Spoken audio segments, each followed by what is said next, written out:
ത്രികോണ മത്സരം നടക്കുന്ന പത്തനംതിട്ട.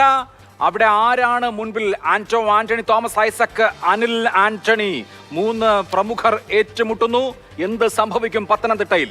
തുടർച്ചയായ തെരഞ്ഞെടുപ്പുകളിൽ ആന്റോ ആന്റണി വിജയിക്കുന്നു. അവിടേക്ക് കളം പിടിക്കാൻ ഉറച്ചുകൊണ്ടാണ് തോമസ് ഐസക്കിനെ പോലെ ഒരു പ്രധാനപ്പെട്ട നേതാവിനെ CPM കൊണ്ടുവന്ന് പ്ലാൻ ചെയ്യുന്നത്. അപ്പോഴാണ് ഏറ്റവും കൂടുതൽ വോട്ട് സമാഹരിക്കാൻ കഴിയുന്ന ഒരു മണ്ഡലത്തിലേക്ക് അനിൽ ആന്റണിയെ BJP കൊണ്ടുവരുന്നത്. അത് AK ആന്റണിയുടെ പുത്രൻ കോൺഗ്രസ് കൂടാരം വിട്ടിറങ്ങി തങ്ങൾക്കൊപ്പം വന്നതിന്റെ സമ്മാനം എന്ന രീതിയിൽ കൈവെള്ളയിൽ വെച്ച് കൊടുത്ത മണ്ഡലം. ആന്റോ ആന്റണിയുടെ ദൃശ്യങ്ങളാണ് നമ്മൾ കാണുന്നത്. ആവേശകരമായി അവിടെ തെരഞ്ഞെടുപ്പ് പ്രചാരണ രംഗം അത് പൂർത്തീകരിക്കുകയാണ്. മൂന്ന് മുന്നണി സ്ഥാനാർത്ഥികളും ഇതുവരെയും ഇല്ലാത്ത വാശിയേറിയ പോരാട്ടത്തിന് NDA കൂടി നേതൃത്വം നൽകുന്നു എന്നതാണ് പത്തനംതിട്ടയിലെ ഇത്തവണത്തെ തിരഞ്ഞെടുപ്പ് ചിത്രം. 2009 മുതൽ അപരാജിതം മുന്നോട്ട് പോകുന്നു. ലോക്സഭയിലേക്ക് ജയിച്ചു കയറുന്നു ആന്റോ ആന്റണി. ഈ പറഞ്ഞ കഴിഞ്ഞ 3 തവണയായി ജയിച്ചു. അതുകൊണ്ട് 3 തവണയായി, കഴിഞ്ഞ 15 വർഷമായിട്ട് MP ആണ്. അപ്പോൾ നിരന്തരം ഒരാളെ MP ആയി കാണുന്ന ആളുകൾക്ക് ബോറടിക്കില്ലേ? ഒരു തരത്തിലുള്ള ആന്റി ഇൻകംബൻസി ഇല്ലേ എന്നുള്ളതാണ് അവിടെ കോൺഗ്രസ് ചോദിക്കുന്നത്. കഴിഞ്ഞ തവണ നിങ്ങൾ ആരോപണം ഉന്നയിച്ചില്ലേ? കഴിഞ്ഞ തവണ നിങ്ങൾ ഇത് തന്നെയല്ലേ പറഞ്ഞത് 2 തവണ കൊണ്ട് ആന്റോ ആന്റണിയെ മടുത്തു എന്ന്?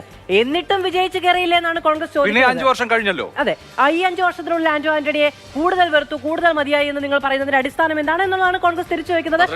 ലോക്സഭാ തെരഞ്ഞെടുപ്പിൽ ശബരിമല അടക്കം വിഷയം ചർച്ച ചെയ്യപ്പെടുന്നു. വീണ ജോർജിനെ പോലെ പ്രധാനപ്പെട്ട ഒരു സ്ഥാനാർത്ഥി LDF മത്സരരംഗത്തേക്ക് ഇറക്കുന്നു. സുരേന്ദ്രൻ മത്സരിക്കുന്നു. അമിത്ഷാ നടത്തുന്നു. ശബരിമല വിഷയം വോട്ടായി മാറുമെന്ന് പ്രതീക്ഷിക്കുന്നു BJP. പക്ഷേ അവിടെയും ശരണം വിളിക്കുന്നു. ഇതൊക്കെ പത്തനംതിട്ടയിൽ കണ്ടു നമ്മൾ. ആ പ്രതിസന്ധിയിലും വിജയിക്കാൻ കഴിഞ്ഞു എന്ന് തന്നെയാണ് ഏറ്റവും കുറഞ്ഞത് ഏറ്റവും വലിയ ആത്മവിശ്വാസം.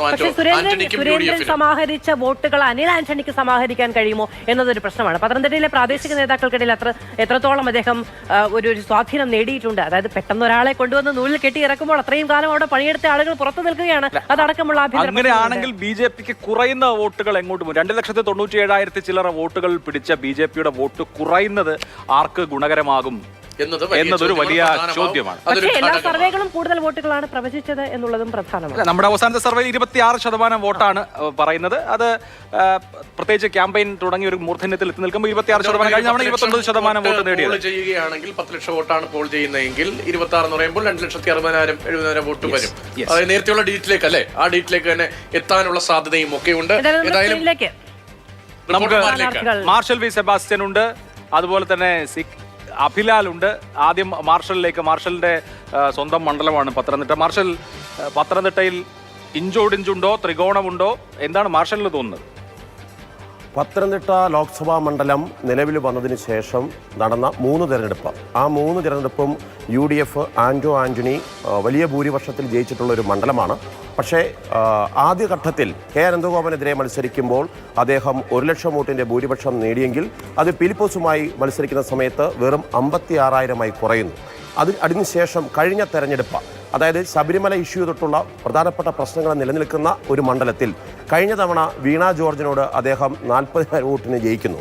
അതായത് ഞാൻ പറഞ്ഞു വരുന്നത് 1 ലക്ഷം ഉണ്ടായിരുന്ന ഭൂരിപക്ഷം 56,000-40,000 കുറയുന്ന ഒരു പ്രവണതയാണ് ആന്റോ ആന്റണി എന്ന MPക്ക് സംഭവിക്കുന്നത്. എന്നു മാത്രമല്ല കഴിഞ്ഞ 3 തവണയും LDFന്റെ വോട്ട് കൂടുകയാണ് ഉണ്ടായിട്ടുള്ളത്. ഇപ്പോൾ 7 നിയമസഭാ മണ്ഡലങ്ങൾ, പൂഞ്ഞാറ്, കാഞ്ഞിരപ്പള്ളി, അതോടൊപ്പം തന്നെ പത്തനംതിട്ടയിലെ മറ്റ് 5 നിയമസഭാ മണ്ഡലങ്ങളും, കോന്നിയിലും അടൂരും തിരുവല്ലയിലും ആറന്മുളയിലും റാന്നിയിലും വളരെ കൃത്യമായ ഭൂരിപക്ഷത്തോടുകൂടി LDFന്റെ MLAമാർ നിലനിൽക്കുന്നു എന്നുള്ളതുകൊണ്ട് തന്നെ ഇത്തവണ കഴിഞ്ഞ തവണത്തെ അവസ്ഥയുള്ള ഒരു ശബരിമല ഇഷ്യൂവോ ഭരണവിരുദ്ധ വികാരമോ ഉണ്ടാകാൻ ഇടയില്ല. കാരണം 15 വർഷമായി നിൽക്കുന്ന ഒരു MPയോടുണ്ടാകുന്നതിനേക്കാൾ കൂടുതൽ ഭരണവിരുദ്ധ വികാരമൊന്നും ഒരുപക്ഷെ പത്തനംതിട്ടയിൽ ലോക്സഭാ തെരഞ്ഞെടുപ്പ് ഉണ്ടാകുമെന്ന് ഞാൻ പ്രതീക്ഷിക്കുന്നില്ല. അതുകൊണ്ട് തന്നെ ഒരു അട്ടിമറി വിജയം TM തോമസ് ഐസക് പത്തനംതിട്ടയിൽ നടത്തും എന്നുള്ളതാണ് എൻ്റെ ഒരു വിലയിരുത്തൽ. പക്ഷേ മാർഷൽ 2009 37% വോട്ടുണ്ടായിരുന്നു LDFന് CPM. 2014 ആയപ്പോൾ വോട്ട് കൂടിയെങ്കിലും 37% എന്നത് 34% കുറഞ്ഞു. 2019 ആയപ്പോൾ അത് 32% കുറഞ്ഞു. ഈ വോട്ടർമാർ കൂടുന്നതനുസരിച്ച് കൂടുന്നുണ്ടെങ്കിലും വോട്ടിംഗ് ശതമാനത്തിൽ കുറവാണ്. വോട്ടിംഗ് ശതമാനം കഴിഞ്ഞ തവണത്തെ രാഷ്ട്രീയ സാഹചര്യത്തിൻ്റെ അടിസ്ഥാനത്തിൽ മാത്രം നമുക്ക് കാണാവുന്ന ഒരു പ്രതിഭാസമാണ്. അങ്ങനെയെങ്കിൽ BJPയുടെ വോട്ട് നോക്കുക, അത് 1 ലക്ഷത്തിന് താഴെ നിന്നിരുന്ന ഒരു ഘട്ടത്തിൽ നിന്നും അത് എം ഡി രമേശ് മത്സരിക്കുമ്പോൾ 1 ലക്ഷത്തിന് മുകളിലേക്കും സുരേന്ദ്രൻ മത്സരിക്കുമ്പോൾ 3 ലക്ഷത്തിനടുത്ത് 2,90,000 വോട്ടിലേക്കും എത്തുകയാണ്. എന്തുകൊണ്ടാണ് ഈ 2 ലക്ഷത്തിലേക്ക് അല്ലെങ്കിൽ 3 ലക്ഷത്തിലേക്ക് BJPയുടെ വോട്ട് അവിടെ എത്തുന്നത്? അത് LDFന്റെ ഉൾപ്പെടെയുള്ള വോട്ടുകൾ സമാഹരിക്കുവാൻ കഴിഞ്ഞ തവണത്തെ തെരഞ്ഞെടുപ്പിന് സാധിച്ചു എന്നുള്ളതാണ്. എന്നാൽ വിജയിക്കുന്ന സ്ഥാനാർത്ഥി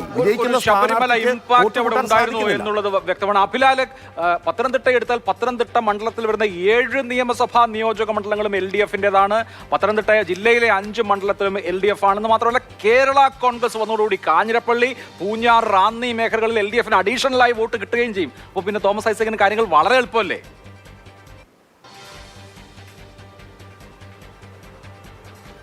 7 നിയമസഭാ മണ്ഡലങ്ങൾ കൂടാതെ ഭൂരിപക്ഷം തദ്ദേശ സ്വയംഭരണ സ്ഥാപനങ്ങളുടെ ഭരണവും ഇടതുപക്ഷത്തിനാണ്. ഒപ്പം തന്നെ സംഘടനാ ശേഷിയിലും അവർ വലിയ ആത്മവിശ്വാസം വെച്ചു പുലർത്തുന്നു. അതുകൊണ്ട് തന്നെ ഇക്കുറി ഇടതുപക്ഷം വിജയിക്കുമെന്നുള്ള ആത്മവിശ്വാസമാണ് LDF കേന്ദ്രങ്ങൾ പൊതുവെ പങ്കുവയ്ക്കുന്നത്. അതേസമയം തന്നെ പത്തനംതിട്ട ജില്ലയിലെ 5 നിയമസഭാ മണ്ഡലങ്ങളിൽ വലിയ മുന്നേറ്റം കാഴ്ചവെക്കാൻ കഴിഞ്ഞില്ല എങ്കിൽ പോലും പൂഞ്ഞാറും കാഞ്ഞിരപ്പള്ളിയും കൊണ്ട് പത്തനംതിട്ടയേക്കാൾ വലിയ ലീഡ് നേടാൻ കഴിയുമെന്നുള്ള ആത്മവിശ്വാസമാണ് UDFനും അതോടൊപ്പം തന്നെ ആന്റണിയുമായി അടുത്ത വൃത്തങ്ങളും നൽകുന്ന സൂചന. സാമുദായിക ഘടകങ്ങൾ കൂടി ഇവിടെ ഒരു വലിയ പരിഗണനാ വിഷയമായി വരുന്നുണ്ട്. കഴിഞ്ഞ തെരഞ്ഞെടുപ്പുകളിലും നിയമസഭാ തെരഞ്ഞെടുപ്പിലടക്കം അത് വ്യക്തമായ ചിത്രമായി നമ്മുടെ മുന്നിൽ ഉണ്ട് താനും. ചുരുക്കത്തിൽ വലിയ ഒരു ജനസംഖ്യയുടെ വലിയൊരു വിഭാഗം എന്നുള്ളത് ഹൈന്ദവ വിഭാഗത്തിൽപ്പെട്ട ആളുകളാണെങ്കിൽ ക്രിസ്ത്യൻ ഓർത്തഡോക്സ് വിഭാഗത്തിനും അതോടൊപ്പം തന്നെ മർത്തോമ സഭാ പ്രതിനിധികൾക്കും വലിയ സ്വാധീനമുള്ള മണ്ഡലമാണ്.